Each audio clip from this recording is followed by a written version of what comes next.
Saudara-saudara yang dikasihi Tuhan, salam Paskah untuk kita semua. Tuhan telah bangkit, Dia hidup dan terus menyertai kita sampai hari ini. Pagi ini saya, Pendeta Edison Pasaribu, Gembala Sidang GKO Glory, akan menyampaikan renungan firman Tuhan dari Wahyu pasal 1 ayat 17b dengan tema Yesus meletakkan tangan kanannya. Sebelumnya mari kita berdoa. Bapa di surga, kami akan baca firman, mau mendengar renungan. Jamah jaga kami supaya mengerti firman, dan mampukan juga kami setia untuk melakukan firman Tuhan. Dalam nama Yesus kami berdoa. Amin.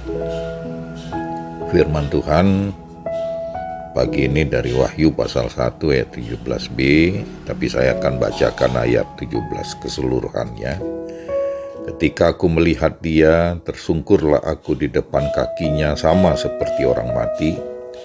Tetapi Ia meletakkan tangan kanannya di atasku, lalu berkata, "Jangan takut, aku adalah yang awal dan yang akhir." Demikian firman Tuhan. Saudara-saudara, bagian yang akan kita renungkan pagi ini, tetapi Ia meletakkan tangan kanannya di atasku. Saudara-saudara, ada dua tindakan yang saling berhubungan dalam renungan kita pagi ini. Yang pertama, Yohanes yang muda, yang lebih junior, datang tersungkur di hadapan Yesus yang lebih tua atau yang lebih senior sebagai tanda penghormatan, merasa perlu ada perhatian dan pendampingan dari yang lebih tua. Sebaliknya Tuhan Yesus membalas dengan meletakkan tangan kanannya di atas kepala Yohanes, menandakan adanya kepedulian, penguatan dan berkat kepada yang lebih muda, yaitu Yohanes. Saudara-saudara yang dikasihi, Yohanes, salah satu murid Tuhan Yesus, dikenal sebagai murid yang sangat dekat dengan Tuhan Yesus. Malah disebut murid yang dikasihi Yesus. Dikenal sebagai murid yang sering mendampingi Tuhan dan sebagai satu-satunya murid yang hadir pada waktu penyaliban Tuhan. Yohanes, saudara Yakobus, anak Yebedius, nelayan di Galilea yang pernah dipenjara di Roma, yang mengalami penyiksaan, yang diberi racun, masuk dalam penggorengan, tetapi dia tetap hidup, akhirnya dibuang ke Pulau Patmos di daerah Asia Kecil. Saudara-saudara yang dikasihi Tuhan, di Patmos ini dia hidup bersama para penjahat. Karena ini khusus memang penjara untuk para penjahat.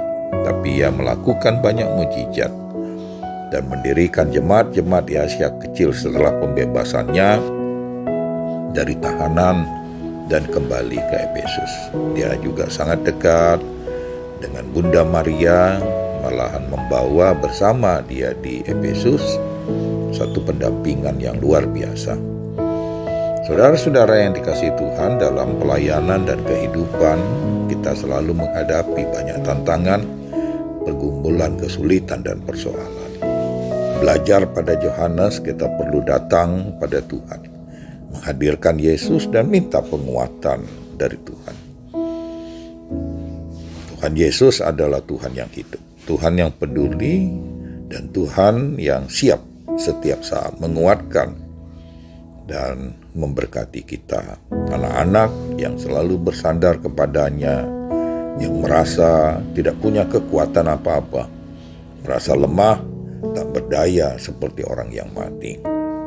Kekuatan kita adalah dari Tuhan, penyertaan Tuhan. Pelayan yang rendah hati, pasti tangan Tuhan selalu ada di atasnya dan siap untuk menguatkan dan memberkati pelayanan kita setiap hari.